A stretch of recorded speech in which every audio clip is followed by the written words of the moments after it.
Yachimo, that means greetings. I'm Odwirafo Kwesi Ranehambata Akan. Odwirafo of Akwamumaina Maruka Tivimu, the Akwamu Nation in North America, within Odwiraman, the Purified Nation, Afurakani people, African Black people in the Western Hemisphere.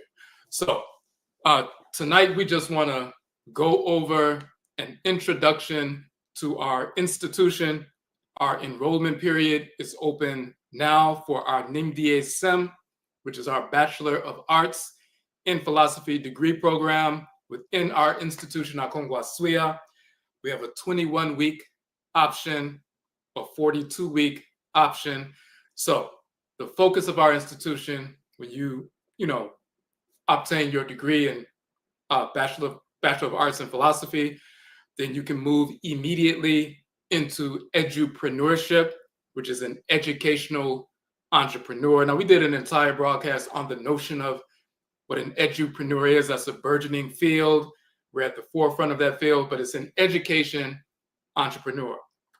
So yes, you can go and teach in, certain schools and settings and so forth, but educational entrepreneurs, what they do is they use their skill set, use their experience, use their education to create business opportunities for themselves and engage in self-employment immediately. We have a 21-week option for the bachelor's degree, as well as a 42-week option.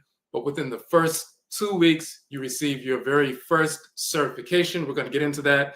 And you can start utilizing that certification to go to different places of business, corporations, schools, community centers, human services organizations, in the capacity of a meditation instructor. And it's a meditation instructor certification course.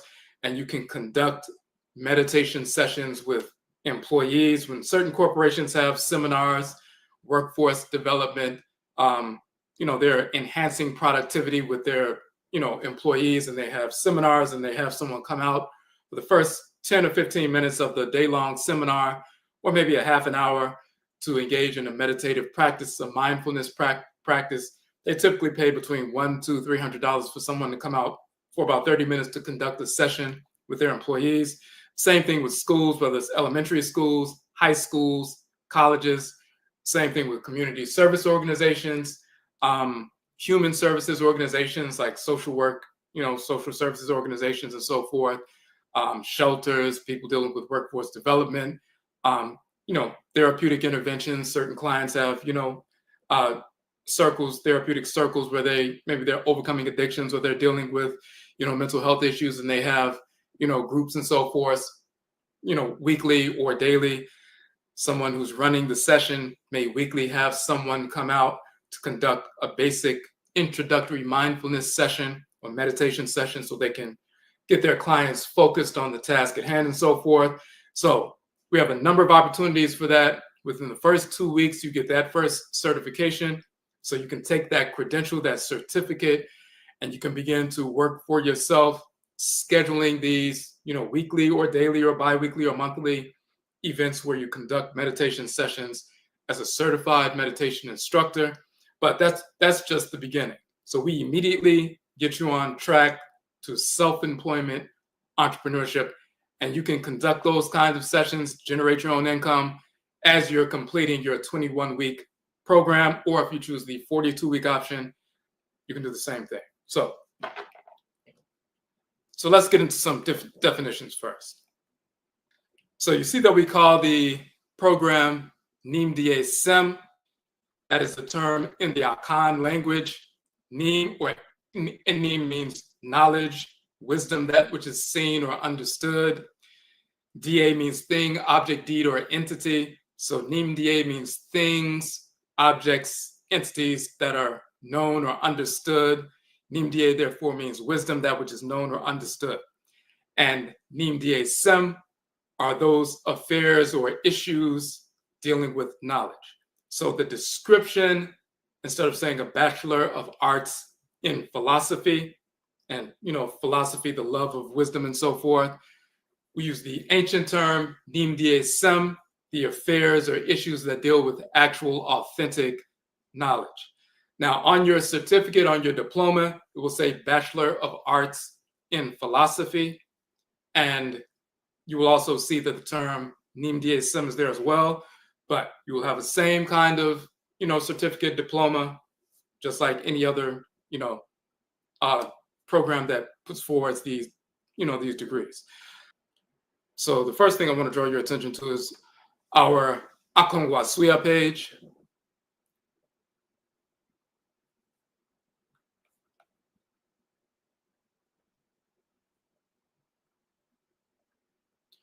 So AKONGUASUA is our institution. You see, we give a little history on the institution. So for those who are unaware, I've published 32 books to date over the past 28 years. We've curated 42 online courses, which are on this page, and we're going to go through just the basics of each one so you can have an understanding of what you'll be learning within the institution and what your degree is comprised of. But we established our institution back in 2001, so-called 2001. So it's been, we're going on, of course, the 25th year and so forth. And the publications and, the books, the classes, we also have 2 documentary films and so forth. All of this comes from this quarter century of experience, traveling to different parts of the country and different parts of the world and so forth, research, study, publishing, producing, a number of different things. So when you look on our page, you'll see that we have links to all of the 42 online courses and also links to our publications page where you can see the 32 books that we have published.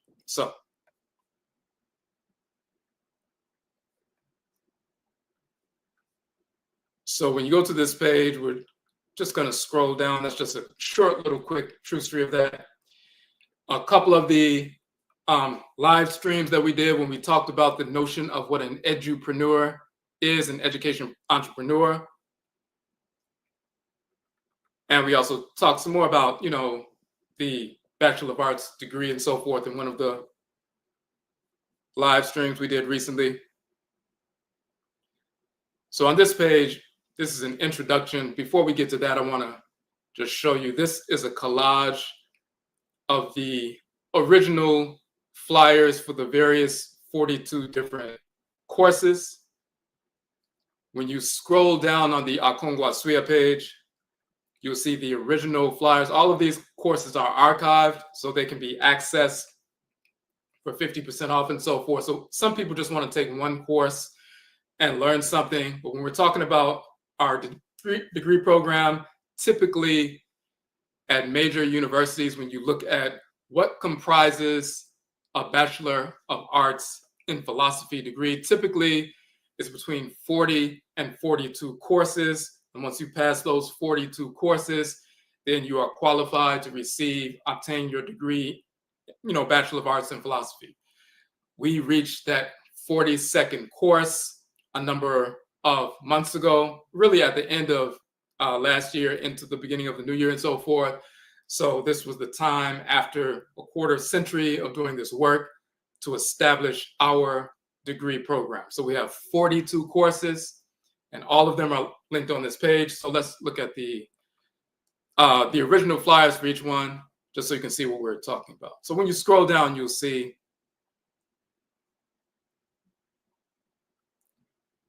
each one of these flyers were the original flyers. So some of these courses were 6-week courses, some of them were 4-week courses, some of them were 7-week courses and so forth.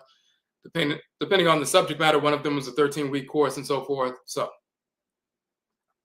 all of the different flyers for all 42 courses you will find here. When you click on them, you will see the definitions. So just to give you an example.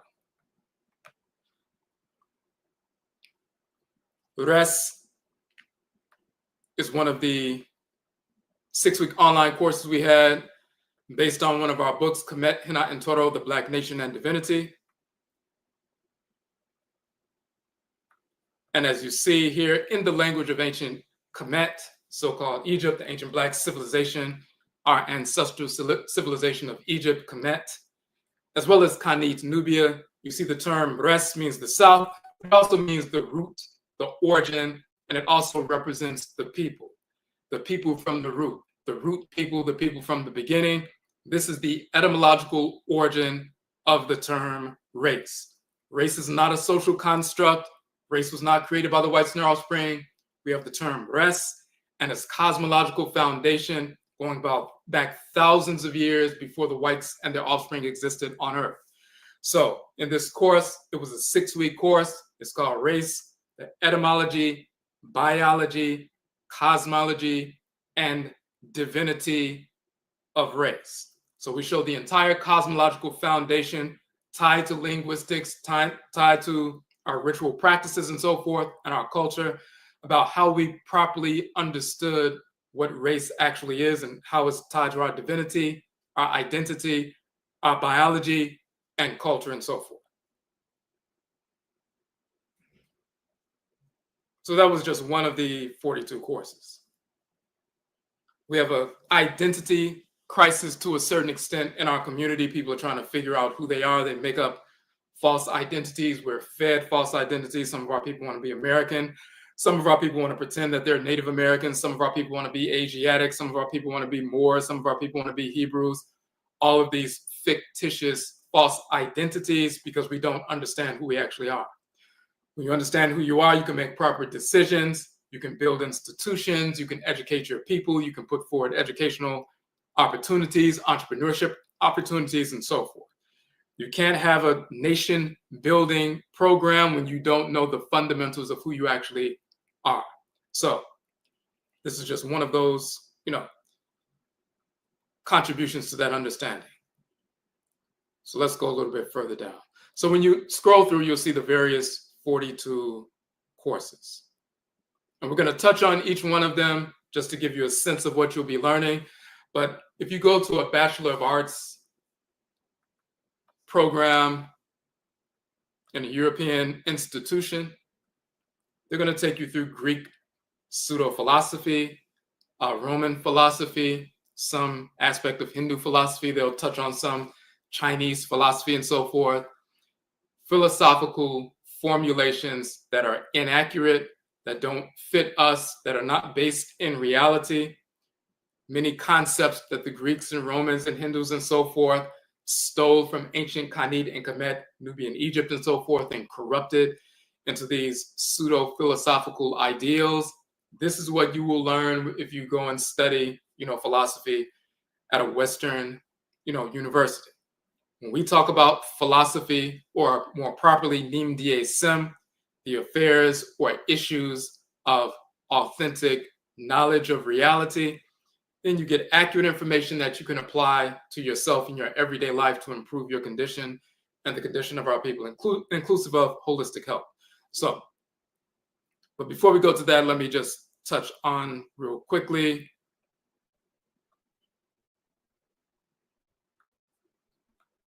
We're going to go to our publications page.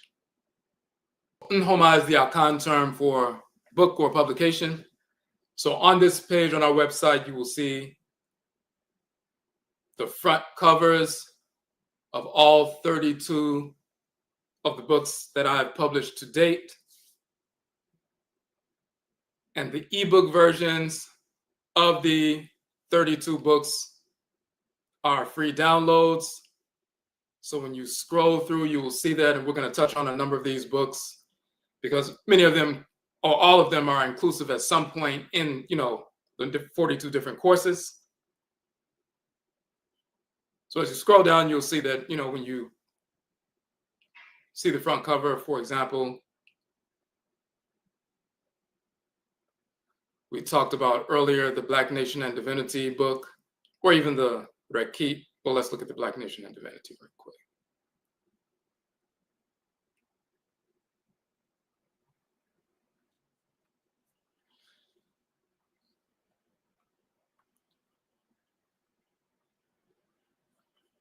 So you click on the book cover, it either takes you directly into the book itself, the ebook version, or to the page where the book is, located. Now, there's one new book that we just recently released. And let me show you that when you see this Odwirafo book,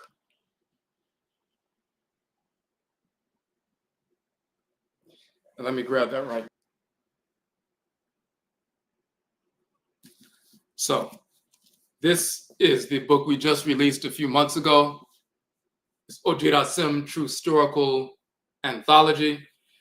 600 pages, 8.5 by 11. And what I did with this book, it is an anthology of 12 of the 31 books. This is the 32nd book, so I published 31 books, but I took 12 of them that deal with true historical, meaning true historical information, linguistics, cosmology, trustery, history, and so forth. Put them all in one volume. The 12 books covers are on the back, so these are the 12 books that comprise this anthology. We expanded the information in the books, so there are new, revised, and expanded versions of each one of the 12 books. And this anthology is in soft covers on Amazon, but we also have a discounted 30% discount when you order directly from us. So we'll talk about that a little bit later. But 12 of the 31 books are comprised in this volume. So just to give you an example of one of those texts. So we have, as we said, we have 42 courses, and you study independently. You study, say one of the courses is a 6-week course. For example, the rest course, the flyer we just showed, the etymology of race, etymology, biology, cosmology, divinity of race, that was a 6-week course, 6 sessions. They are archived. So that's one of the 42 courses you will be studying. So since it's a self-paced, self-study, degree program, what we do is you take one of those courses, you go through the entire 6 sessions, you study all of the 6 sessions, and you read the books associated with the 6 sessions and go through the entire 6 sessions. Most of those 6 sessions are on average about 2 hours. So when we had the 6-week course for rest a couple of years back, it was 6 weeks, like every Tuesday at 8 p.m. from 8 p.m. to 10 p.m. and so forth. So there are 6 2-hour plus sessions. You will go through all of those 6 sessions. You will read the books and the articles as you're going through the sessions. And when you are ready, we have a weekly testing. So when you're ready to test for the rest course, then we will get on a Zoom call, take you through the questions and so forth to make sure that you understand everything that you studied within the course. There's also a question and answer. So you have a full understanding, and we understand, we realize that you have a full understanding. We can verify that of what you studied in this course. Once you pass that testing period, then you completed that course. Then the next week, you go to the next course. Say it was a 4-week course. You study all of the information for that course. You go through all of the sessions and so forth. When you are ready, you let us know. We have a Zoom session. We go through all the information in that course. Make sure you have a proper grasp of that information. Then you pass that test, and we go along like that. So before we get into this, we're going to give you some examples, but first I want to give you the structure of the institution, just to show you the entire structure of the course and also the entrepreneurial component. When you register, you will go to the AKONGUASUA page. You'll scroll down to the registration button. This is a short little description, but when you click on the link up under this image, the Buy Now link, it will take you directly into the full description. So this is the page that will come up. NIMDEESEM Bachelor of Arts in Philosophy degree, AKONGUASUA Institution. So the degree is Bachelor of Arts in Philosophy, as we said. The Akan title from the Akan people of Ghana and Ivory Coast is NIMDEESEM.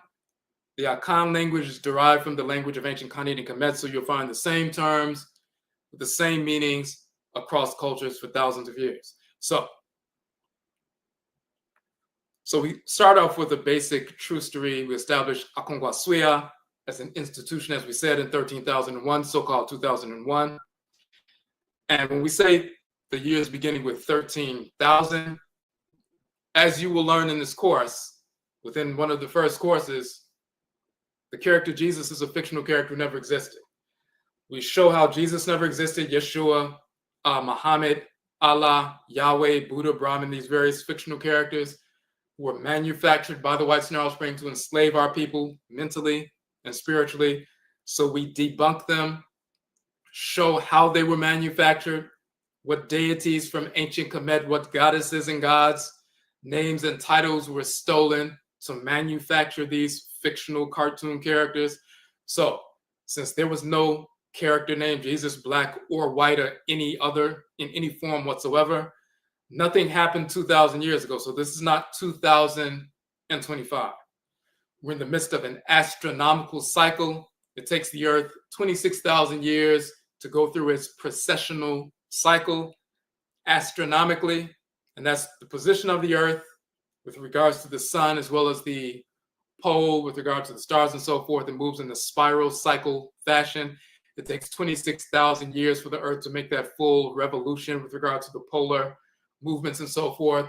We are in the midst of that cycle, hence the years beginning with 13,000. So this is a precise, accurate, authentic rendering of where we are in a certain cycle. So we're in 13,025, not 2025, because Jesus never existed. Nothing happened 2,000 years ago. So, and you'll learn the details of that in the various courses. But we established our institution in 13,001, so-called 2001. We established the online branch of the institution in 13,014. We also had a broadcast on Blog Talk Radio that began in 13,014, and we were teaching things with regard to the institution on Blog Talk Radio. We did like 337 Blog Talk Radio broadcast episodes that are still accessible online and so forth. So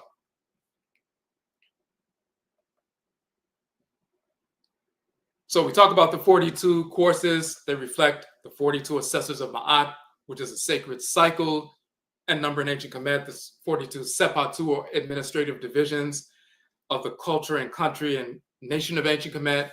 There's also 42 sacred days of the Akan ritual calendar called Adadrianai. So 42 is a sacred number, but it also happens to be, as we said before, if you Google Bachelor of Arts in philosophy and how many courses comprise that at most major universities, you'll see that they say between 40 and 42 courses, and we fall within that range of course. So we said in the Akan language, we call it NIMDEESEM. Again, your certificate will say Bachelor of Arts in Philosophy, and also NIMDEESEM. NIMDEE defines knowledge and wisdom. Asem is defined as issues, affairs. So the issues or the affairs of knowledge and wisdom, which is a more proper definition than philosophy, meaning the love of Sophie, which is a corruption of Sophia, which the Greeks said is the female goddess of wisdom, but they stole that from the female divinity Sophik Abut in ancient Kemet, the female divinity of divine wisdom and writing. She's also called Seshat, the divine scribe. And then she's the female counterpart to the male divine scribe, Tahuti. So you're going to get that in a specific book as well.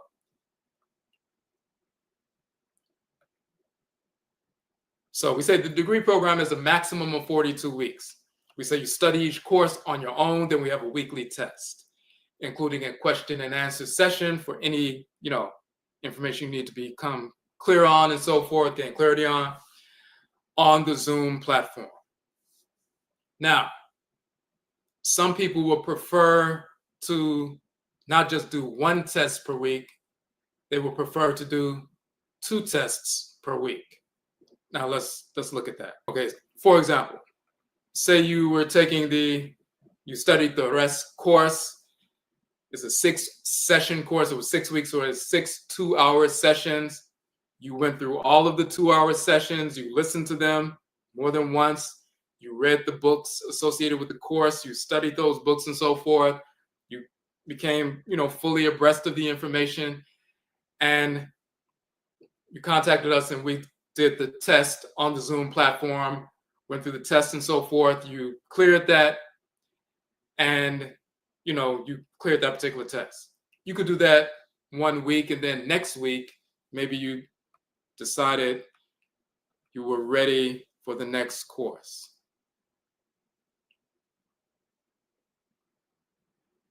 And let's say it was the Amaniye course, Nationism, the Purification of Nationalism. We're talking about nation building, restoration rooted in our ancestral religious values. So we're talking about things about establishing nation building activities like establishing training institutions, agricultural institutions, educational institutions, methods of curing disease from a holistic health perspective, establishing sound systems of governance and jurisprudence and so forth. So let's say you were the following week, you were ready, you went through this particular course and so forth, all of the sessions, and you were ready to test that week. So 1 week you did the rest course and you tested on that. The following week, you were ready for the Amaniye course and you did the test on that. But some of the courses were 4-week courses, meaning they have 4 sessions. Amaniye was one of those. So let's say you felt ready to take the test for the rest course and the Amaniye course in the same week. So you took the test for rest, we got on Zoom, you passed that, and you said, okay, I'm also ready to take the test for Amaniye. We went through the test for that, you passed that, so you passed 2 tests in the same week. And that is the maximum that we would do. So this is why we say it's a maximum of 42 weeks.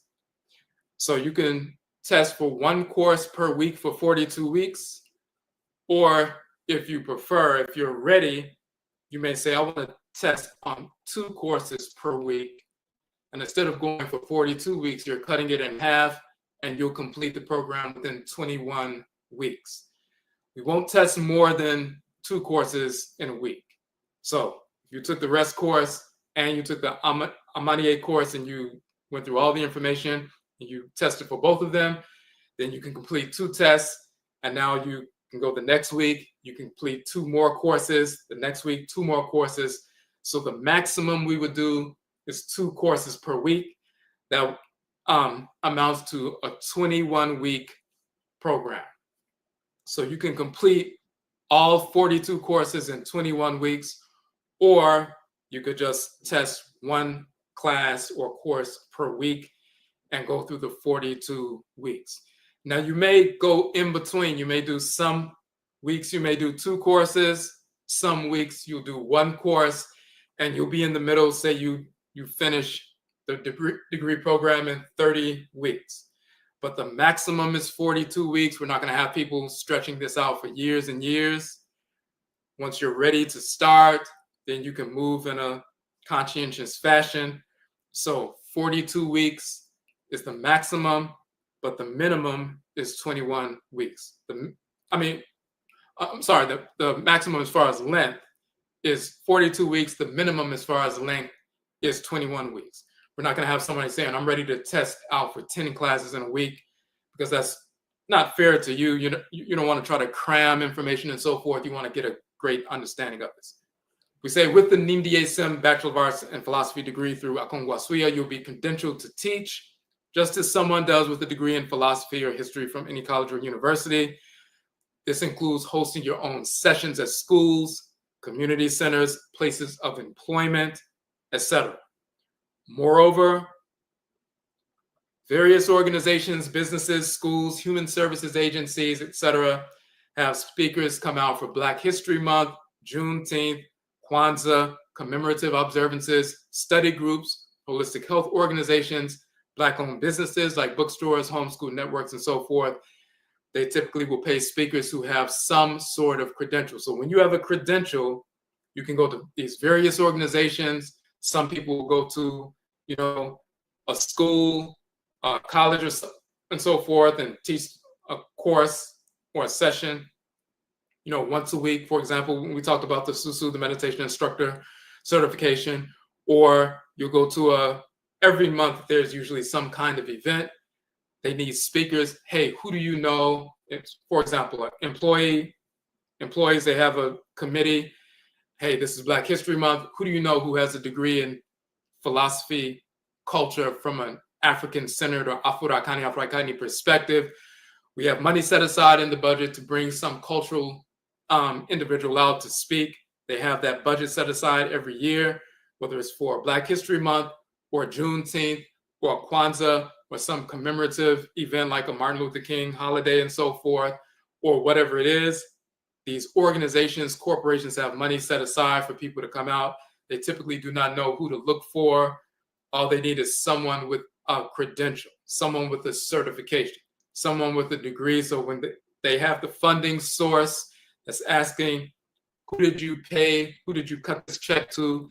As long as they see you have an actual credential, a degree, then they simply cut the check.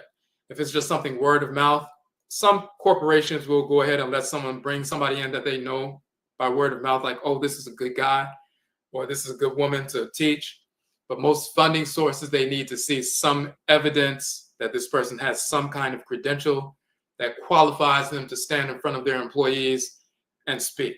The same thing is true with human services organizations, some community service organizations or community centers and so forth, mental health organizations and so forth. So you will have that certification and you'll be able to do that.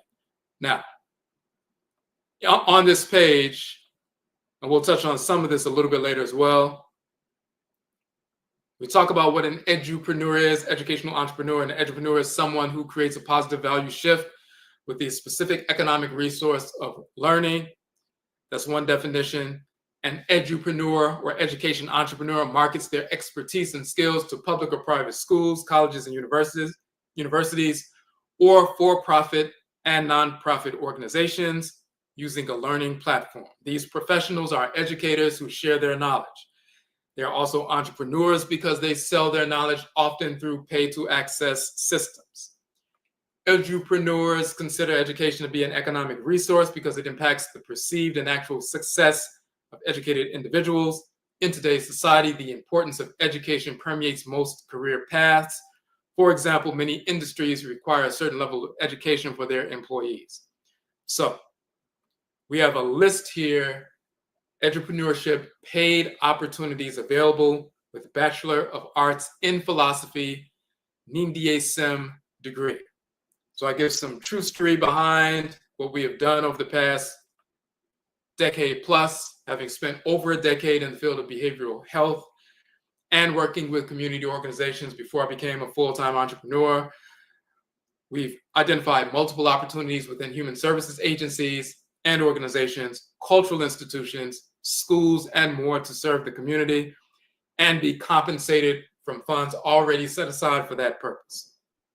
So, to give examples, Alcoholics Anonymous groups of circles, small groups of circles run by a case manager or a therapist. They have circles every week or every other day and so forth. They meet with their, group, but they often once a week will bring out someone to sit with the circle and conduct, for example, a meditation session of 10 or 15 minutes to help the people get focused and so forth. That is part of your certification. You will have that certification within your degree, so you can always use the meditation, conducting meditation sessions in various settings from youth to adults. But you also have the degree in philosophy beyond conducting meditation sessions, when you can give information, you can craft a specific presentation. They may say, hey, I want you to speak on the negative effect of alcoholism or drug abuse in the Black community and how it affects families and so forth, and how to, reposition ourselves to overcome that. 10 or 15-minute presentation. You are certified to take the things that you have learned and create a presentation that will impact the community, benefit them, reframe their mindset so they're motivated to go forward and complete this program, come out of this Alcoholics Anonymous program with knowledge, purpose. They're inspired to move forward, and we've done this for over 20 years. Narcotics Anonymous, a similar kind of thing. Women's shelters and family shelters. Human services organizations have weekly group sessions for those in their programs to motivate the participants to find employment, find housing, break the cycle of returning to domestic abuse or homelessness. Funds are allocated to pay various presenters on various topics, including holistic health, meditation, culture, philosophy, which is critical to shaping participants' self-worth and confidence, and more. Typically pay credentialed speakers between $100 and $300 per presentation. So they'll say, hey, we want you to come out once a week for a few weeks. We'll pay you $100 or $200 just to speak to our women's group for 20 minutes or 30 minutes. So you can have a 10, 20 minutes, and then a question and answer session. You can introduce them to knowledge that you've studied in these 31 books that we're going to go over, and you'll see how it's, impactful. We've done this for over 20 years, so we've been in all these settings and introduced this information that we're sharing with you. It transforms the minds of people, transforms their sense of self-worth, gets them more grounded, and they're motivated to overcome. So, employer cultural events calendars. Martin Luther King holiday, Black History Month, many events all over the country throughout Black History Month. Memorial Day, which is a holiday actually created by Black people after the Civil War. We created the day. It was called Decoration Day. The Whites in Arab Spring took it over and changed it to Memorial Day, but that's when you go back to Decoration Day, the original Black Memorial Day, when we were decorating the graves and honoring the deceased who fought in the Civil War to free our people, talking about our ancestresses and ancestors who took up arms to fight in the Civil War to end enslavement.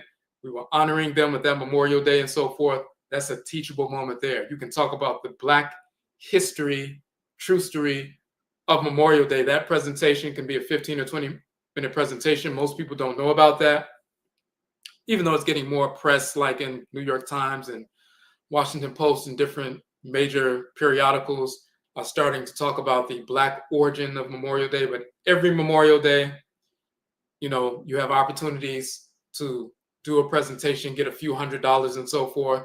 But you'll see that every month throughout the year, there's some Black cultural event. January, Martin Luther King's holiday, you can always get some presenting, a job or, contract in more than one location. Maybe a school, a business, a cultural organization once a week throughout January. You can build on that. Black History Month, throughout the month, you can go to different organizations. You can also host your own events, have people come out and so forth, and you can get paid for that. On Memorial Day, Juneteenth, Black August, which you're going to learn about when you're studying for the degree and so forth. Kwanzaa, as well as many other days. Every single month of the year, there are cultural events, Black true historical events, when people bring people out, and they bring their employees out monthly. They have monthly seminars for work productivity, to enhance work productivity. And one of the things that they do now is incorporate some cultural element, because that's motivational and it refocuses the mind frame of their employees. So you always have opportunities for employer cultural events calendars. When we talk about how much they pay, the corporations typically pay more. So small organizations may pay you like $100 a week or per session, or $200. Corporations go up to usually about $500. And if they're a larger corporation, they'll pay you $1,000 just to come and do a 20-minute session, because they have the money set aside and they have to spend those allocated funds. For those who like to work with youth, schools and after-school programs, there are drug prevention programs, there are cultural programs, there are, all kinds of programs for schools during the day as well as after-school programs. So if you like working with youth, that's unlimited. Weekend programs for youth, summer programs for youth. You will always be able to, establish some contractual arrangement to conduct a basic session. What we're talking about is you go somewhere, spend 30 minutes, you get paid a couple of $100. The next day you go to a different organization, you do a 30-minute presentation, maybe an hour. So 4 to 5 times a week, you can have 4 different organizations, and you get a couple of $100 or more per day for 30 minutes to an hour's worth of work, and you're independent. African-centered bookstores, businesses, organizations, conferences, cultural events, spiritual events, study groups, all of these different things. African-centered bookstores all over the country. Every weekend, they'll have someone come out. Every Friday or Saturday or Sunday, they'll have an event. Hey, we're going to have this speaker do a book signing. Hey, we're going to have this speaker coming to talk about holistic health. Hey, we're going to have a speaker come out talking about true historical events, true history, and so forth. We're going to have a speaker coming out talking about, cultural philosophy, cosmology, ancestral religious practices, and spirituality. They're always trying to bring someone out because it's good for their business. So they have those kinds of events every week throughout the entire year. You can always establish something like that with an African-centered bookstore, but also there are Black-owned, health food stores, boutiques, cultural businesses, and so forth. And they bring speakers out because that draws people beyond just having a business and people come in and purchase their products. Like if they have, say, they sell natural soaps, natural hair care products, incense, natural toothpaste and deodorant and certain books and, a number of different things, or sculptures and things like that. They have people come in throughout the course of the day to their retail business. But they always will have something, sometimes during the week on a Wednesday evening, they'll say, hey, we're going to have a special presentation by a dynamic presenter on some great information that will open up your mind and so forth. Or on weekends, very often Friday, Saturday, Sunday, every week throughout the course of the year. So you can always book or contract some kind of presentation. Different bookstores, businesses, organizations, conferences. There are conferences across the country, cultural conferences and so forth, events, spiritual events, study groups. Some people have study groups where they get together and study a specific book, and they'll bring a presenter out who's aware of that kind of information, who can give them more insight. So all of the organizations have budgets already set aside, and they just are looking for someone to present who has some kind of credential. Also, hosting events.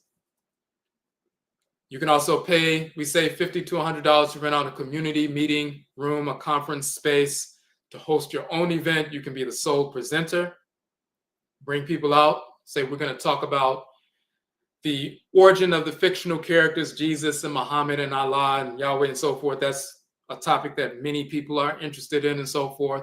Or you may want to talk about, we're going to talk about holistic health from an ancestral cultural perspective. Or we're going to talk about the nature of the soul from the Akan people's perspective, the nature of consciousness and so forth, a number of different things. You'll see one of the books, and we're going to show this, the ancient Kemetic origin of the term yoga and chakra, which the Hindus stole from our people, from ancient Khanate, Kemet, Nubian Egypt, and so forth. We wrote a whole book on that. That in and of itself draws people out. So, but you can rent out a space, pay $50 or $100 for a few hours. You can do a presentation, or you can invite yourself as well as a couple other presenters. You can all present. You can have, food there, a food vendor if you want. You can have vendors who are selling books and other, cultural items and so forth. And they can, pay for a table, and you draw a number of people out. People come out. They, give donations, or they purchase. You can have an event yourself. Some people host those kinds of events once a week or once a month.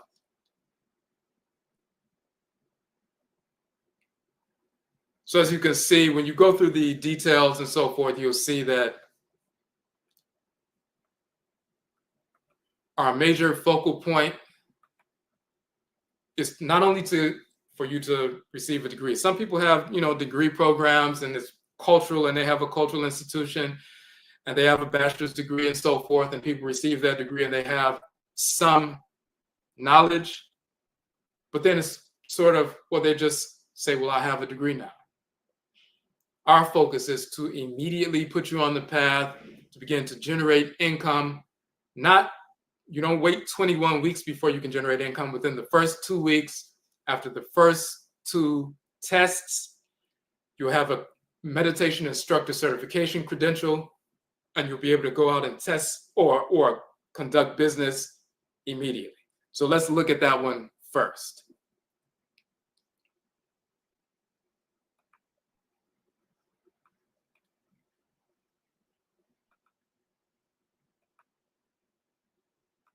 So we want you to be fully grounded in the knowledge put forward by these, these 42 courses and the 31 books, as well as many, many articles and other materials that you'll be studying through that process, so you can be grounded in this information. You'll be a storehouse of knowledge for our people. But in addition to that, we want you to be able to begin to generate income right away. The very first test that you will have is the very first course, and we recommend this, and we put this first immediately. The first thing that you're going to study within the curriculum is the SUSU course. So when you go to the SUSU page on our website, you'll see the flyer for that. Now, this course as a standalone course, we teach this, it's a 4-week course. Every 4 weeks, like once a month, we'll teach this course. It's a 4-week course. It's a 4-week online course. Once people go through the entire course and so forth, then they obtain their certification as a meditation instructor.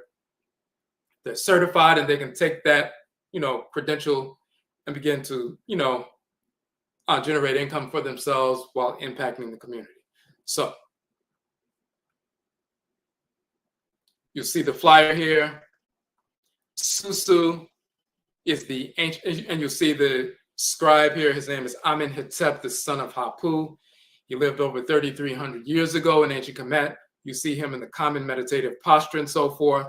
We go into the true history of that. We say SUSU is the ancient Akan term for meditation. SUSU originated in our ancestral culture of Afuraka, Africa, tens of thousands of years ago. This ancient practice has been utilized to regulate physical, emotional, and mental balance for millennia in varied expressions wherever our people have migrated in the world. The scientific benefits of meditation for youth and adults have been well documented. And this is key with regard to your capacity to become an edupreneur, educational entrepreneur, within the first 2 weeks. Your selling points for conducting meditation sessions as a certified instructor, and it's introductory wherever you go. Enhancing learning outcomes, regulating behavior, overcoming anxiety and depression, rebalancing hormones, lowering blood pressure, reducing stress, regulating weight loss, overcoming addictions, developing discipline, maintaining focus to overcome obstacles to short and long-term goals. This is why corporations now incorporate meditation or mindfulness sessions with their employees, and they bring people out for that. This is why elementary schools incorporate 5 or 10 minutes of meditation in the beginning of the school day for all the children, so they can be focused for the rest of the morning. Then they do a short meditation session after lunch and so forth, so they can be focused for the rest of the afternoon. So it reduces anxiety. It also helps them to be more focused, so they're not engaging in confrontations or fighting and arguing and so forth. They've seen great benefit for just introducing 5, 10, 15 minutes of meditation, every day. That greatly enhanced learning outcomes for students. So they've done that in elementary schools, as well as high schools, as well as colleges. And of course, with employees, but the same thing is true when we go to human services organizations, like we talked about women and family shelters, when people have, they're dealing with different forms of addiction, whether it's gambling, whether it's drug addiction, whether it's, different forms of substance abuse, mental health centers and so forth. When therapists are sitting with their clients, meditation greatly enhances their healing process and so forth. So they know about the enhancing learning outcomes. They know about regulating behavior. They know about overcoming anxiety and depression. If you're working with women who are in a women's shelter or homelessness and so forth, and they're trying to get back on their feet, they're assigned a social worker to assist them with housing, job opportunities, and things like that. But overcoming the stress and anxiety and depression that's associated with having been forced to go into a shelter and so forth, that greatly assists when they have a meditative practice, and this is why they incorporate that, as well as holistic health and so forth. And you learn things about that within this course. So it has great utility and it's widespread from youth to adults. This 4-week course is the first course that you will study. So this is the first one in your syllabus when you sign up in our degree program. The first course you'll study is this 4-week course. That means it's 4 sessions, 4 2-hour sessions.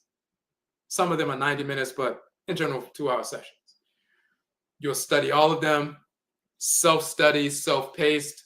When you complete the entire set of 4 weeks or 4 courses, or 4 sessions rather, and read the books and so forth, and you say, okay, I'm ready to test on the SUSU course. We'll schedule a day, like a Monday night or so forth. We'll go through on Zoom the questions and answers. You show and demonstrate that you understand this information. And once you complete that, this one, and then there's a related course and so forth, which is another 4-week course. So within 2 weeks, part 1 of SUSU and part 2 of SUSU, you complete those 2 within 2 weeks. If you started, on Monday next week, then you'll finish the first course that next week, by the end of next week. And then the following course, you'll finish that the following week. You've completed those 2 courses. You will test on those 2 courses within 2 weeks. You have 2 certifications, parts 1 and part 2, and your certification. Let me show you quickly what that looks like. Hold on 1 second.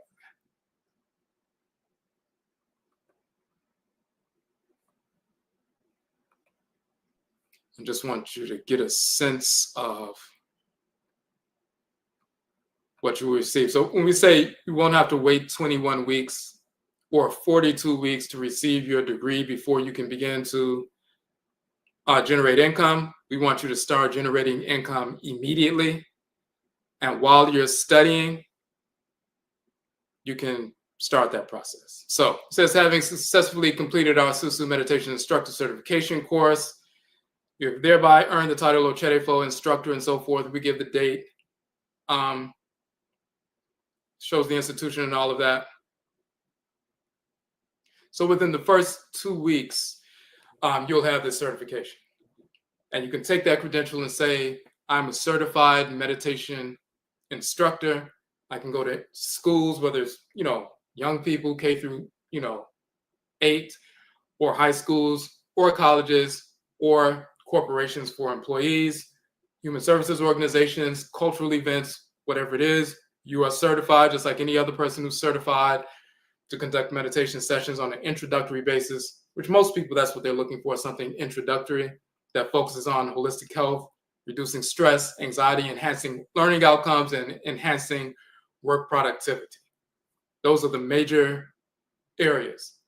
Enhancing work productivity for corporations, as well as lowering stress and anxiety for schools, enhancing learning outcomes, as well as regulating behavior for other organizations, lowering depression, anxiety, mental focus, holistic health outcomes, and so forth. So those major areas, you can show direct impact, immediate tangible benefits for SUSU, for meditation.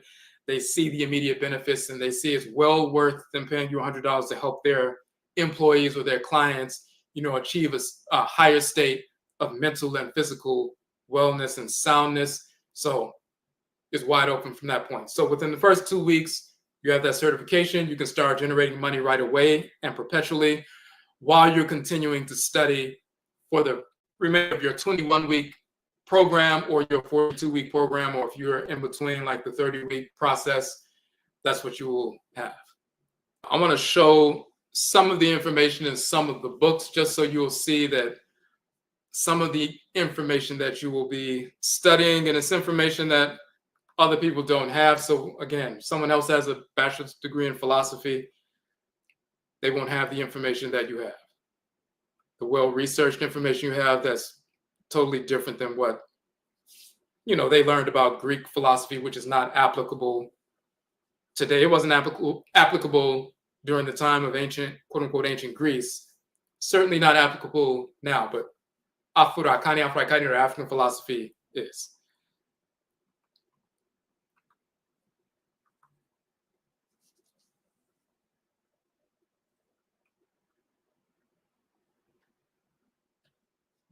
So one of the courses dealing with identity, one of our books that we published, Africa, the origin of the term Africa.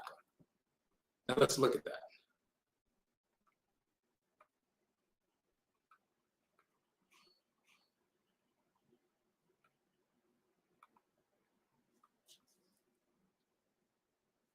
We're the first to demonstrate conclusively that in the Meduten Toro, the hieroglyphs and so forth of ancient Kanit and Kemet, the term Afrika, Afrika as well as Afrika is the origin of the term Africa. When people try to teach that Africa came from a Roman general, or it came from the Greeks or the Latins, or the Hindus, or the Arabs and so forth, we debunk all of that. We show the corruption of the term in Greek and Phoenician and Latin and Sanskrit and Greek and quote unquote Hebrew and so forth. We show all those corruptions, and then we show the original term and its cosmological foundations, its linguistic origins in our ancestral language and culture, and cosmology of ancient Kanit and Kemet.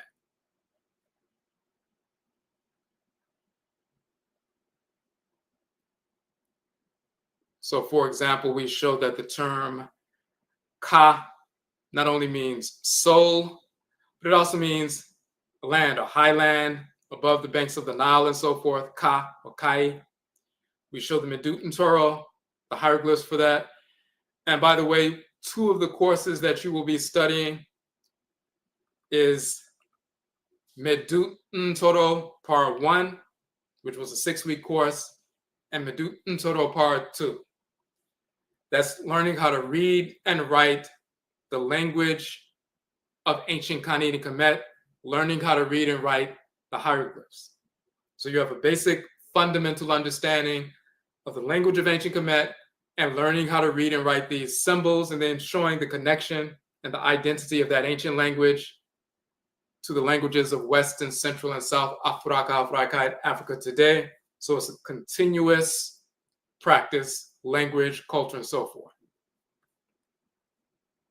So studying the language also enhances your knowledge of philosophy and culture and spirituality and so forth.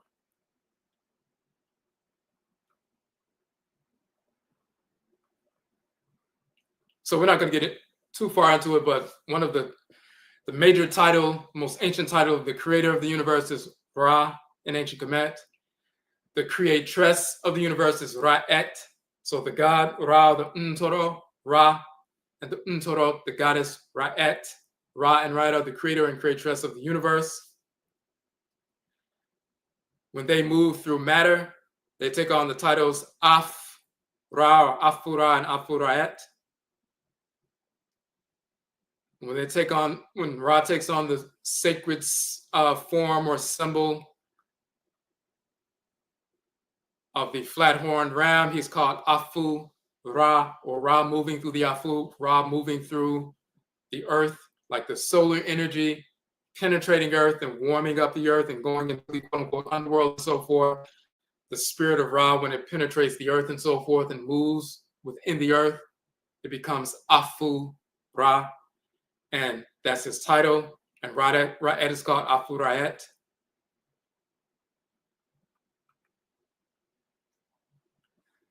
So here they are in the sacred boat in the quote-unquote underworld when the sun sets in the west and is moving in the underworld, so to speak. Symbolically, Ra becomes Afu Ra. And Ra'et, so this is Ra standing in his pavilion. And then you see the goddess Ra'et standing in front of him in both of these images. I took these images when I was in Kemet in Egypt, in the tomb of Seti, in the Valley of the Kings and so forth. It spells Afu Ra in both of these different images.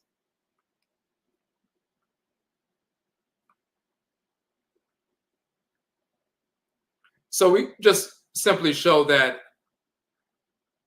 in the book, and we're not going to go through the entire book. I just want you to see those images so you have a better understanding.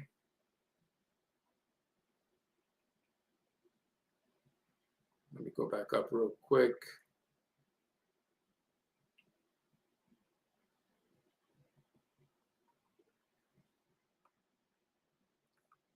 So once again, this is right as Afura and Afuraet, another late period image of Ra'et as Afuraet. Even when the Greeks took over, they were imitating her. Here's Ra'et in the temple of Khensu, in the precinct of Mut, in the temple of Apet Asetu. I took that image when I was there. I also took this image when I was in that temple and so forth. This is another image of Ra'et on one of the pylons in the great temple of Apet Asetu, which the whites in Orange Spring call Karnak. You can see her brown skin and so forth, but this is a representation of Ra'et, the creatress of the universe. So when Ra and Ra'et moved through the primordial land, the first Ka, the land was called the Ka of Afura, or Afura Ka, the Ka'et of Afura, Afura Ka'et, the land of the creator, the land of the creatress. So when we say we are Afurakani people, or Afurakani people, or Afurakani people, we are children of the creator and creatress. When you say Afuraka, you're saying the land Ka of the creator Afura. When you say Afuraet, Kaet, that's the feminine version, the land Kaet of Afuraet, the creatress. And if you're an Afurakani man and Afurakani woman, we are children of Ra and Ra'et, the creator and creatress. That's what it means to be, quote unquote, African, or Afurakan, or Afurakani. So it ties us to the creator and creatress and creative power, divinity, and so forth. That's something that we proved in our book, that no other publishers or authors had that information until they started studying our work. We first put that out over 20 years ago in our book, Kukutuntun, the Ancestral Jurisdiction, which you will be studying in this program and so forth, laid it out. And then later on, scholars from here as well as around the world started incorporating our stuff, and you'll see it if you Google it in different authors' publications around the country and different parts of the world. So I'm going to go through this, the NIMDEESEM book, the 600-page book we showed you in the beginning. There are 12 books in that anthology. I'm going to go through that quickly. Afuraka, Afuraka, The Origin of the Term Africa was the first book in that series.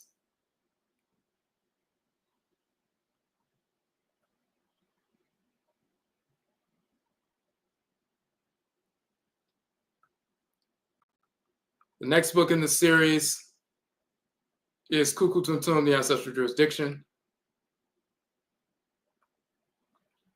This is the text wherein we demonstrate that the fictional characters, Abraham, Isaac, Ishmael, Solomon, Sheba, Menelik, Moses, Aaron, David, Muhammad, Allah, Yahweh, Buddha, Brahman, Jesus, Yeshua ben Pandera, and so forth. All of these characters are fictional characters who never existed of any form or any race whatsoever. We show you how they were manufactured, what deities from ancient Kemet they stole titles from in certain aspects of cosmology and applied them to fictional white characters and so forth. We go into detail about all that, as well as cosmology and true history and spirituality and ritual practice and so forth in this book.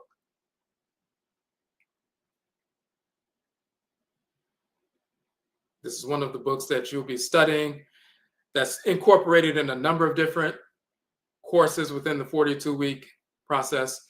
And just to give you a couple of highlights so you can see it.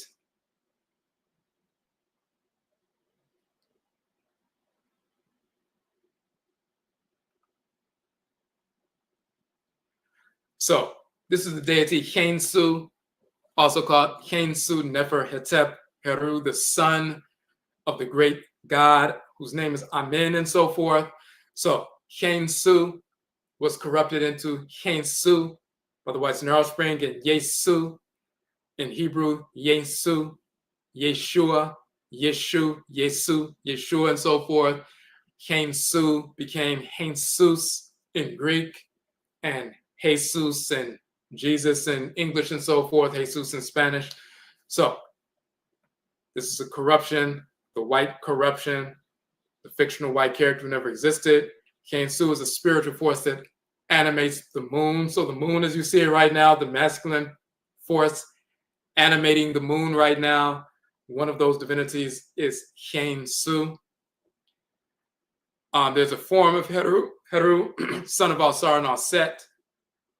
He is called, one of his titles is Kensu, and Alset, the goddess Alset, who's corrupted into Isis, is called Alset in ancient Kemet. She's nursing the baby Kensu.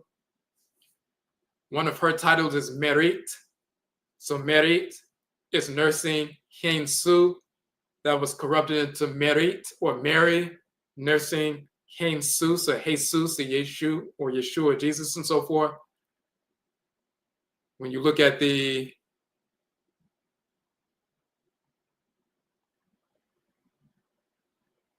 pull this down right quick. The title of Aset, who was corrupted into Isis, one of her titles as the beloved one is Merit. As you can see in the Medud and Torah on the hieroglyphs, Merit. Merit was corrupted into Mary, as we said, and Miriam, and Mari, and Maria, and so forth. And therefore you get Mari or Mary and Jesus, corruption of Merit and Kensu. This, by the way, is the great God Amen, who they end their prayers with Amen or Amin in Christianity, Islam, and Judaism. This is the great mother Amenet. So the great God is Amen, the great goddess is Amenet. There are two halves of the divine whole called the Supreme Being. And their creative power that animates them is Ra and Ra'ed, and they send Ra and Ra'ed out to create the universe. Just like you are a being and you have life force energy surging through you, that is your Ra force or your Ra'ed force. So if you're a Black man, you're like an emanation of Amen in your being. And the life force, solar energy within you is your Ra force. So you as Amen take your Ra force and direct it to go create. You're an Afurai Kaidi woman, a Black woman. You're an emanation of the great mother divinity, Amenet. You're like her in a microcosm. The life force energy surging through you, your fire power and so forth, your procreative power is Ra'et, the creatress. So the great being is Amen and Amenet, and the solar fire, life force energy moving inside of them is the solar firepower of Ra and Ra'et. So the great being, Amen and Amenet, direct the creator and creatress to go out and create the universe. So this is Amen and Amenet. The whites and offspring got rid of the idea of Amenet in the minds of our people. So we would think there was no great mother. These are colossal statues of Amen and Amenet, the great father and great mother, supreme being, and so forth. So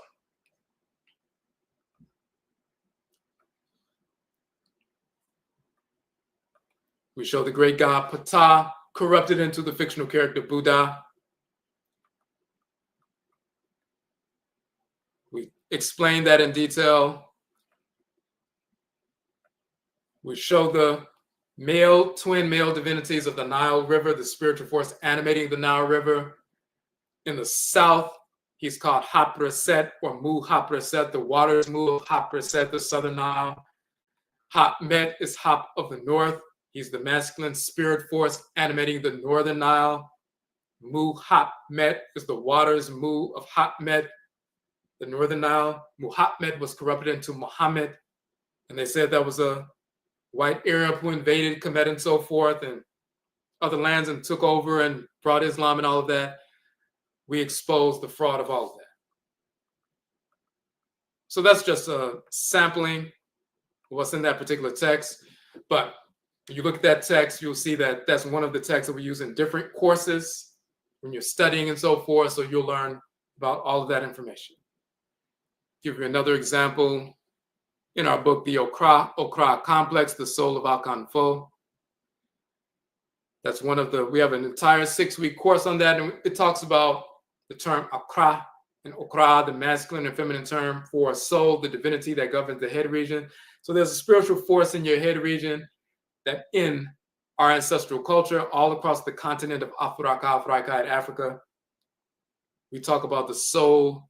It's a male divinity that's assigned to dwell with you in your head region. If you're male, a female divinity. If you're female, and it's that strong force in the head that's always pulling you towards thoughts, intentions, and actions that are in harmony with divine order and disinclining you from thoughts, intentions, and actions that are against divine order. So you have a divine consciousness, a masculine force if you're a Black male, a feminine force if you're a Black female. It's like the spirit's brain and so forth.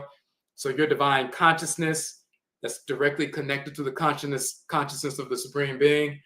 We go into detail about that cosmology and so show comparisons between ancient Khanate and Kemet, various cultures across the continent of Africa, as well as into North America, when we continued our traditions in the Hoodoo tradition, the Juju tradition, the Voodoo tradition, the Gullah and Geechee traditions, the Gree, various traditions. So, but the nature of divine consciousness, the nature of the soul as divine consciousness, we did an entire 6-week course on that. Based on that particular book, you have access to that book for free and so forth. All the 31 books are free. You'll be studying that and so forth. You complete that 6-week course. You test on it that particular week. You pass that test, then you go to the next course. But I'm just showing you some of the books that are based on that the courses are based on. Another course is the 6-week course that we call Uben Shang, the Ancestral Summons. And that's another 6-week course that you will study based on this book, Uben Shang. And it talks about the ritual practices of ancestral culture, pouring libation, ritual song, ritual dance, ritual chant, ritual prayer, ritual meditation, all these different things and their utility with regard to our spiritual health.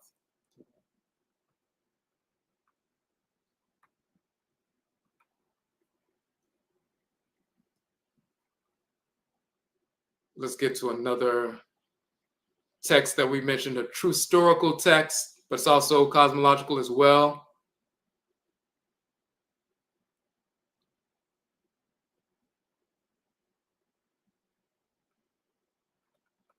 This is always something that shocks people, but it's important for true historical reasons and cultural. Ankh-Nkwa, the origin of the term yoga. Kara, Kasa, the origin and nature of the chakra. We did an entire 6-week course on that based on this book. So we show how in the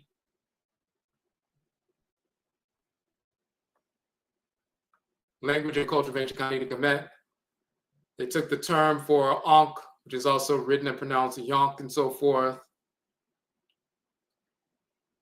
and they corrupted into, and this particular spelling is the Ionk or Yonk or Ionk spelling. And we show etymologically how in Sanskrit, the language of the Hindus and so forth, they took the term Yonk, and they say that the origin of the term yoga comes from Yonk in Sanskrit, which means to yoke, and yoke in English comes from Yunk in Sanskrit, but that Yunk, meaning to yoke in Sanskrit, is stolen from Yonk in ancient Kemet.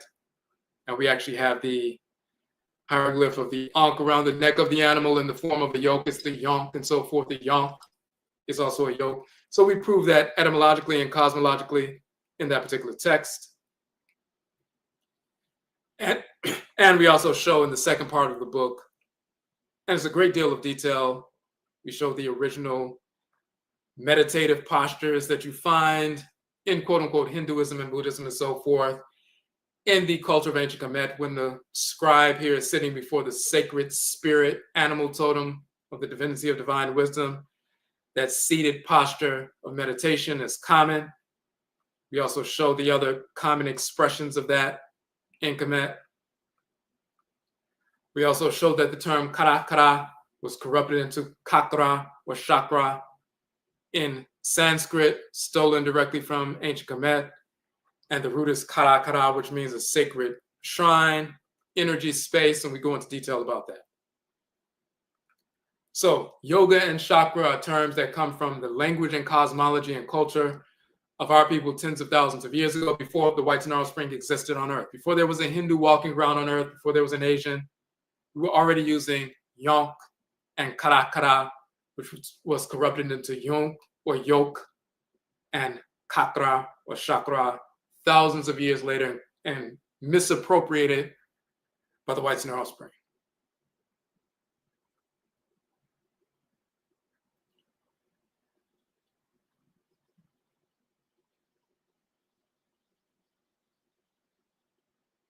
We also touched on this earlier about the male divinity of divine wisdom, and there's also the female divinity of divine wisdom and so forth. We were talking about the cosmology of divine wisdom and how we access wisdom and the sacred symbolism associated with that in this particular text. We mentioned earlier when they say philosophy and Sophia being the goddess of wisdom and so forth, and philosophy means the love of wisdom. Well, the goddess Sophia in Greek, and you'll see the so-called Hebrew, which is a fictional group as well, use the term Sophie, meaning wisdom. That comes from the female divinity Seshat, which means the divine scribe, but she's also called Sophic Abu, and that's where you get Sophic Abu became Sophia, Sophia Abu, and Sophia, the goddess of wisdom, but she is the female divinity of divine wisdom and writing. Tahuti is the male divinity of divine wisdom and writing and divination. So, but there's a great deal of cosmology and trustery and culture and social organization associated with those two divinities. So this is why we have that book and that text.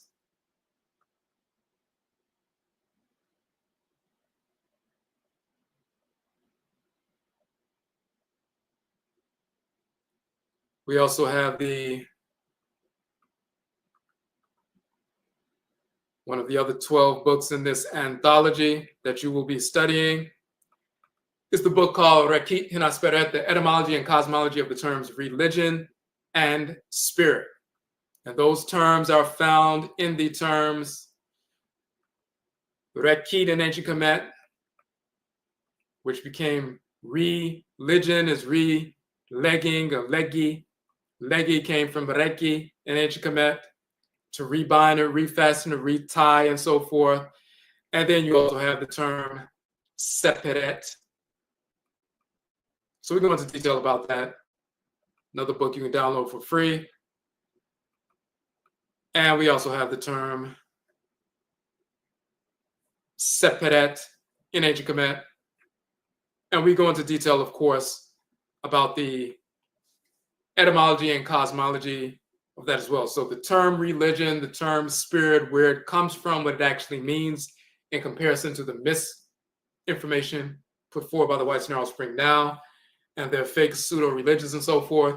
You need that grounding, that understanding, so you understand what real ancestral religion is, what spirituality is, even though when you're going to teach like a meditation session, you're not going to give them that detailed information. You're just going to conduct a basic session so they can engage in mindfulness, reducing stress, anxiety, enhancing learning outcomes, increasing work productivity, and so forth.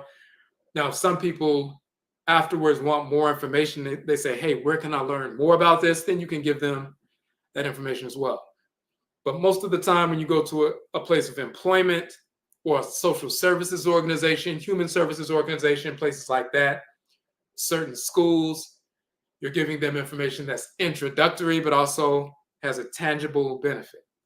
When you go to cultural organizations, events, cultural events, Black bookstores, Black-owned businesses, they typically want more deep, deep information that's well researched and so forth. And you can go into detail about whatever you want to. And let me give you one more from this or a couple more from this text, just so you can see what we're dealing with. And then we'll show a few more of the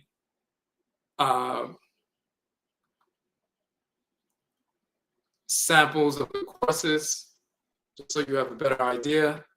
So Anidaho is another one of the books in this anthology. We did an entire course on that, an entire 6-week course on that and so forth.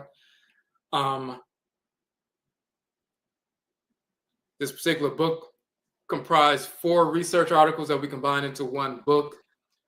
One of them is significant, The Origin of the Term God in the Language of Ancient Khanate and Kemet.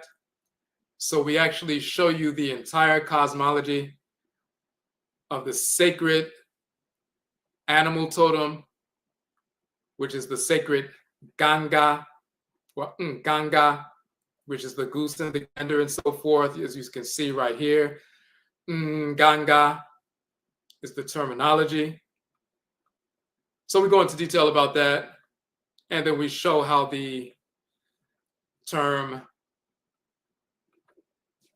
Ga in Proto-Indo-European comes from the term Ga, which is a title of Amen and Amenet in ancient Kemet. So the term God and Goddess is taken from Ga and Nganga in ancient Khanate Kemet, that was corrupted into Ga, later Go, and Got and Gat in European languages and so forth, but they don't understand the original term, why it's a descriptive title of Amen and Amenet, what it has to do with the sacred role of the animal totem of the goose and the gander as the sacred cacklers whose sacred sound vibrations set in motion the primordial matter at the beginning of creation and so forth. And those sacred sound waves were ga, ga, and so forth. And this is why they have that title. We go into detail about that. So when you learn about God, goddess, religion, spirit, divine consciousness, trustery, culture, all these things that comprise NIMDEESEM, actual wisdom and knowledge, not the quote unquote love of philosophy, and the philosophy is pseudo philosophy. We give you real philosophy. We also have our text, Kokobo, which is especially important at this particular juncture in our trustery and so forth. It was once again, it's another book that was comprised of 4 different articles that we combined into one book. And we're showing the divine prohibition against dissexuality, homosexuality in ancient Kemet, and topics revolving around that. The White Snarl Spring tried to put forth this false idea that we were accepting of homosexuality, dissexuality in ancient Khanate and Kemet, which is totally inaccurate. So we show the actual texts from ancient Kemet, show the translations, and show how we always balance, honored the balance of the divine feminine and the divine masculine, the great God and the great goddess, the goddesses and gods, the ancestresses and ancestors, the balance between the Afurakani man, Afurakani woman, and so forth. So we go into detail about that in that text. So now that you have a basic understanding of what the approach is, you'll see that we have a number of different courses. In this particular course, we're talking about the spiritual forces that govern the 7-day week, the solar, lunar, planetary bodies, but they also govern the 11 major body systems: the endocrine, reproductive, lymphatic, immune system, renal system, nervous, cardiovascular, respiratory, digestive, exocrine, skeletal. So when we're studying ancestral religion and culture, we're also studying geology, we're also studying biology, we're also studying astronomy, we're also studying quote unquote psychology and so forth. All of those disciplines are included when we study our ancestral religious and spiritual practices. That wasn't up on the screen. So Banab Jedet, sacred ram divinity corrupted into Aries. Patamin, the sacred bull divinity corrupted into Taurus. Shu and Tefnut, the male and female twins and so forth, corrupted into 2 male, Castor and Pollux, Gemini. Kepra, the beetle, corrupted into a crab, being Cancer. The Shesep Enoch, misnomered Sphinx, but it's called Shesep Ankh or Shesep Enoch, the illuminated life, governed by the deity Herubadeti, the sacred lion form, misnomered Leo. Auset, the virgin, corrupted into Virgo. She's misnomered Isis, but it's Auset. Ma'at, the female divinity of divine law and balance, The scales of Ma'at are the scales of balance. She is corrupted into Libra. Serket, the scorpion goddess with the water scorpion on her head, corrupted into Scorpio. Sekhmet, the warrioress goddess. She's corrupted into Ophiuchus, the 13th sign of the zodiac. Neat, who's a divine weaver, but she's also an archeress on the hunt and so forth, and she has the bow and arrow that was corrupted into Sagittarius. The great flat-horned ram of the south, Kunim, was corrupted into a goat, Capricorn. And then we have Hapi, the spirit that animates the Nile River. He's called the water bearer, and he pours out the water that fills up the river and so forth. He's called Aquarius by the White Star Offspring. And then you have the male and female twin fish divinities, Anit and Remi, corrupted into Pisces by the White Star Offspring. So the attributes of these forces in nature, how those spirits impact our physical and spirit bodies, give rise to a proper notion of philosophy. The White Star Offspring took fragments of these things and created this pseudoscience of astrology, where they give a great deal of misinformation. They stole names and titles from these deities and certain symbolism and certain bullet points, but then they corrupted the philosophy throughout. Same thing with regard to Nkane Sem, authentic numerology of the divinities. We did a whole course on that.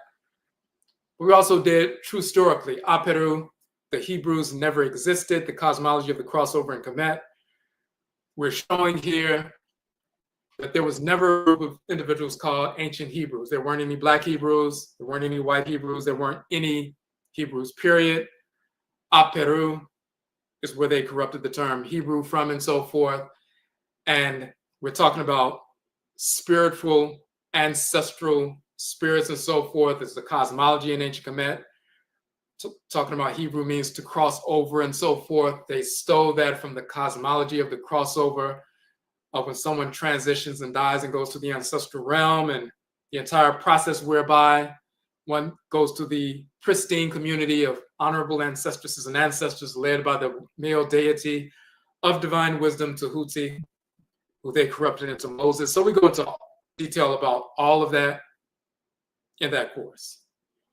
So there are different aspects. When we talk about the Amaniye course, we talked about a little bit earlier, we're talking about nation building, methods of food production and preservation, methods of curing disease, establishing a military structure, establishing educational institutions and training institutions, not just colleges and, elementary schools and so forth, but also training institutions, establishing sound systems of governance and jurisprudence, manufacturing of clothing and so forth, and textiles, also the acquisition of land, building homes and so forth, all the elements of nation building, restoration. We go into detail about that in that particular course. We have 9 different courses on the Hoodoo tradition, but that goes into cosmology. We have our book, Obai Time Afuraikani Womanhood. That 13-week course was taught by our sister Ama Ma'ati, and that's part of the training and so forth. We also had the Oberima Afurakani Manhood book, and part of that book has a course, Oberima Sem, 13-week course based on that book and so forth. Part of this, regimen.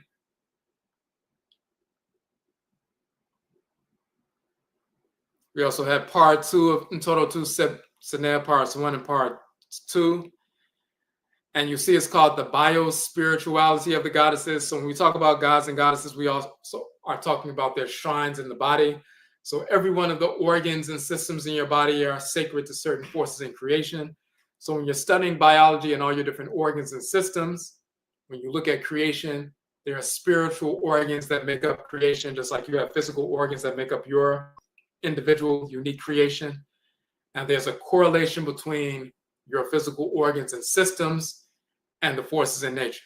So the biospirituality of the goddesses, we show who these goddesses are and their shrines in the body. like one governing the cervix and so forth, one governing the system of glands and so forth, all these different parts of the body.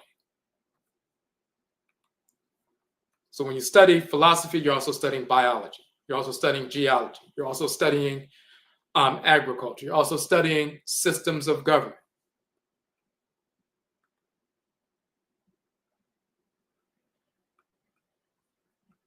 We have 9 different hoodoo courses. One of them is Aho Sign, talking about grounding, rooting, sprouting, flowering, overcoming addiction, depression, anxiety, irateness, part of that spiritual practice, inclusive of susu or meditation and so forth, elemental restoration. So you're getting a great deal of information. This is the Medut and Toro Divine Inscription, reading and writing the language and hieroglyphs of Kemet, parts 1 and part 2.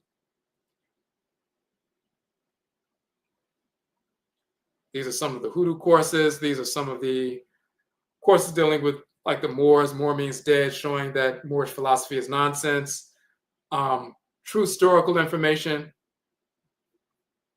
in this Anidaho course. So this 6-week course, ritual celibacy and cyclical fasting for alignment. So we're taking people through this process of fasting for purification, as well as ritual celibacy for purification and self-control, balance, focus, and so forth. The spiritual and physical benefits of ritual celibacy and cyclical fasting for realigning yourself physically and spiritually. So we're also dealing with holistic health. One of our books is Nkwamua Whole Life Journal, where we talk about holistic health and so forth. Baiti Seneb, cosmology of twin flame marriage. So we look at the sacred, symbolic marriage of the deities like Amen and Amenet, great mother and father, supreme being, Shu and Tefnut, Alsar and Alset, Set and Nebethet, Ra and Ra'et. These different marriages of the deities, when you look at these different forces working together in creation like electricity and magnetism, electromagnetism, when you look at fire and water and earth and air and so forth, and the spiritual forces that govern these things, you'll see these same relationships in your physical body with the water and the fire and the mineral elements and so forth, and the oxygen, but also in your spirit body. So you learn how to balance yourself when you look at the model of these deities and their marriage relationships and familial relationships in the cosmology of our culture. Then they show you how to engage in a balanced way, familial relationships, love relationships, relationship with your physical health, your physical body, your spirit body, and so forth.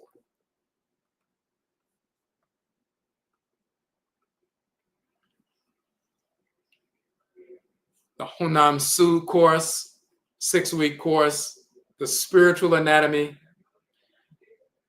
So again, just like you have 11 major organs and systems in your body, or organ systems in the body, just like you have major parts of your physical anatomy that regulate your entire body and all your organs and glands and so forth. Your spirit body has spiritual organs. And when you align yourself, just like you take care of all your organs, your heart, your spleen, your lungs, your brain, your, pancreas and so forth, you eat the right foods and take certain herbs and so forth to keep yourself in balance. When you engage in ritual practice to maintain balance in your spiritual organs so you can be a balanced individual, so you won't be self-destructive. If you do make legitimate mistakes, you have the ritual process to get yourself back on track and so forth. This goes into detail about mental health, psychological balance, all these different things.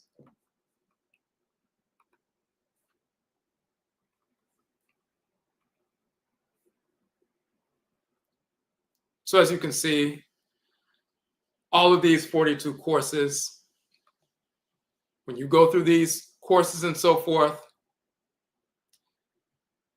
and you go through these 31 books that we've published, as well as over 100 articles that we've published, and additional information that we touch on in the courses, other publications as well that we didn't publish, that other, sound authors have published and so forth. You take the 21-week option or the 42-week option, or you fall somewhere in between, like around the 30-week option and so forth. You'll be well grounded in true philosophy, NIMDEESEM, actual authentic wisdom, not just philosophy, Greek and Roman and Latin, and Hindu and some Asian philosophies that are not viable, but you'll be grounded, even though we will touch on that just to let you know what people are studying, so you have something to compare it to. So you will be abreast of what they have learned and so forth in comparison to where they stole original concepts from, corrupted them, and put them forward as philosophy. That's actually very hollow, but you'll understand, you'll know what they have been studying in schools of philosophy around the country, but then you have the real thing as well. But when you have that degree, bachelor's degree in philosophy, Bachelor of Arts in philosophy, NIMDEESEM, you'll be grounded in our culture, philosophy, and so forth, and you can go forward and teach our people, but you can give them tangible tools immediately to enhance their lives, youth as well as adults. Starting off with SUSU, the meditation instructor certification within the first 2 weeks. You can start generating money immediately within the first 2 weeks. And throughout your studies, you can do that.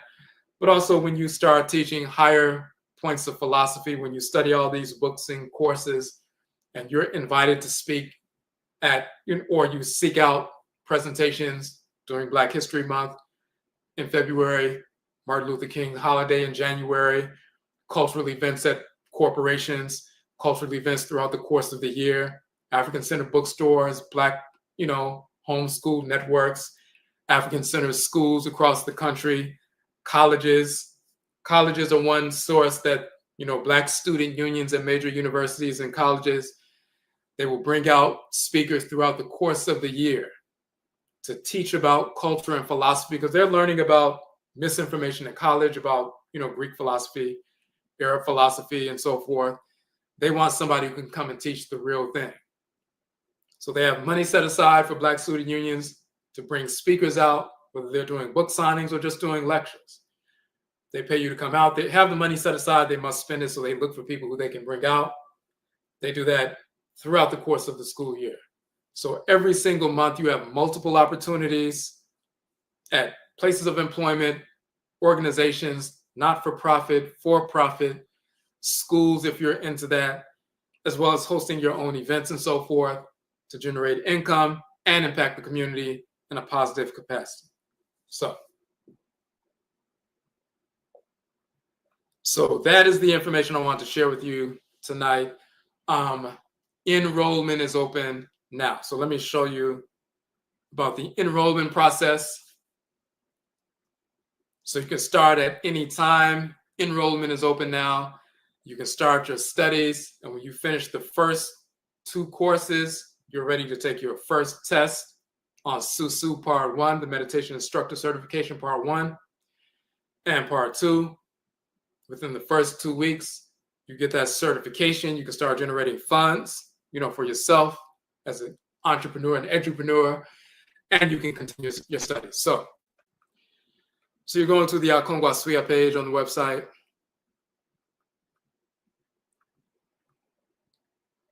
You see this introductory piece, which is just the first page, the Buy Now button. You click on that. So you see that the registration fee is $600, and there's a payment option, payment plan option. So one is for new students, which is most of you. Now, there are certain individuals that says registration fee for SUSU certified students. There are some people who have taken our SUSU course already, and they were already certified meditation instructors. But they also wanted to get their bachelor's degree. So for those individuals, if you have already been certified through SUSU, you would choose that one. But if you haven't taken our SUSU certification course, it is going to be included within the first 2 weeks. So you would click on registration fee, new students. And when you go to checkout, this is where the payment plan option comes in. This is the checkout page. You fill in your information here and so forth. But at the bottom, you'll see Afterpay as an option. 4 interest-free installments of $150. So if you're not able to cover the entire amount up front, you can register and click on Afterpay. It'll take you through that Afterpay process. It's similar to Affirm. Like if you book flights and you have the option for Affirm, or if you go on Amazon, you make a big purchase, you can pay in 4, or Shopify, they give you 4 installment payments. So you can pay $150 up front, and that's your registration. And then, they will set up a schedule for you to pay the remaining 3 payments over time, over the next couple of months and so forth. But starting off with the, first payment, that's all you need to start. And you can start studying right away. We'll send you the information. We'll send you the classes in order. But the first 2 courses is Susu Part 1, Meditation Instructor Certification. That's the first one you're going to study. And then Part 2, which is called Karakasa, but it's Susu Part 2. That's the second one. And you get 2 certifications for Part 1 and Part 2. But Part 1 is all you need to start going out and generating income right away within the first 2 weeks. On the publications page, as well as on this page, the AKONGUASUA page, you'll see that the first thing that we put up is a short little video talking about our book, The Anthology, and the, link to the book itself. So once again, this is the 600-page book, and some of the information we were just looking at. The book is in full color, 600 pages, is 8.5 by 11. So it's a large, like encyclopedia size, book, but it's 12 of the 31 books all in one volume, expanded and revised and expanded. We just released this in March. So it's online, it's on Amazon, but Amazon, they take 60% off the top for all booksellers. That's their price of distribution. So for example, if you were selling a book for $10, if you wrote a book and you were selling the book for $10, Amazon is going to take $6 and they're going to give you $4. So this is why you have people who, they have their books and they have them on Amazon, but you can also order the book at a 30% discount if you order through us directly from our website. So let me show you that real quick. So you can go on the website now and you can order this text, the NIMDEESEM text, the book, you'll see. And there's an option also for this book. You can pay in 4 installments of $13 each. So we recently lowered the price because Amazon dropped their prices as well. So we were able to pass on that price drop to, our customers. So again, it's 600 pages, 8.5 by 11 full color. And Amazon charges more when you print in color. So the book is $52, but it's actually $44 plus shipping. Shipping is $8. So it's $44 plus shipping. But we have a payment plan option for that as well. And when you scroll down, you'll see that. You fill out your information, and then you'll see that you can pay 4 interest-free installments of $13. So you pay the first $13 installment, and then we ship the book out to you. Give about 2 weeks for shipment and so forth, because Amazon prints the books and they ship them to us, and then we ship them out to you. So if you want to, do the payment plan option, you can do that way. You can pay $13 up front and get the book that way, and then you'll pay Afterpay. Afterpay will send you emails and let you know what the payment schedule is going to be to pay off the remainder of the text. So if you want to order the book now just to see what the text is about and the information you'll be studying, and start studying those books, those 12 books, you can do that. But if you're ready to start. So you can start AKONGUASUA, just so you can see the reason why we had the information on our flyer and the images that you see on the flyer. So you see the books that we have in the middle. You see the collage of the 42 online courses on this side. This is an image of myself when I was in front of the temple of Ramesu II in Kanit in Nubia, so-called Abu Simbel, when we had one of our study tours to ancient Kemet, teaching in front of the temple and so forth. This is Nana Abena Aramita, so-called Harriet Tubman. This is Martin Delany, considered the grandfather of Black nationalism and so forth. And we have a Pera, so-called pharaoh from ancient Kemet, and a sacred ancestors from ancient Kemet here. This image right here is from the original Decoration Day, May 1st, later called, after the Civil War, later called Memorial Day. A number of children participating in the honoring of the fallen ancestresses and ancestors who fought in the war of our liberation to force the end of enslavement. So this image is from that, from the late 1800s and so forth. But so we're just showing here that there's always been this, and from that period, the late 1800s, when we began to establish various historically Black colleges and universities, over 100 Black universities and colleges across the continent of North America and so forth. We started that process back in the so-called 1800s. During the time of Martin Delany, during the time of Nana Abena Aramita Harriet Tubman, we started our own institutions to educate ourselves and send our people out into the world dealing with holistic health, culture, spirituality, trustery, nation building, and so forth. And our institution, AKONGUASUA, is part of that tradition. We have to educate ourselves, empower ourselves, and go out in our communities and transform ourselves. So this is why we started that.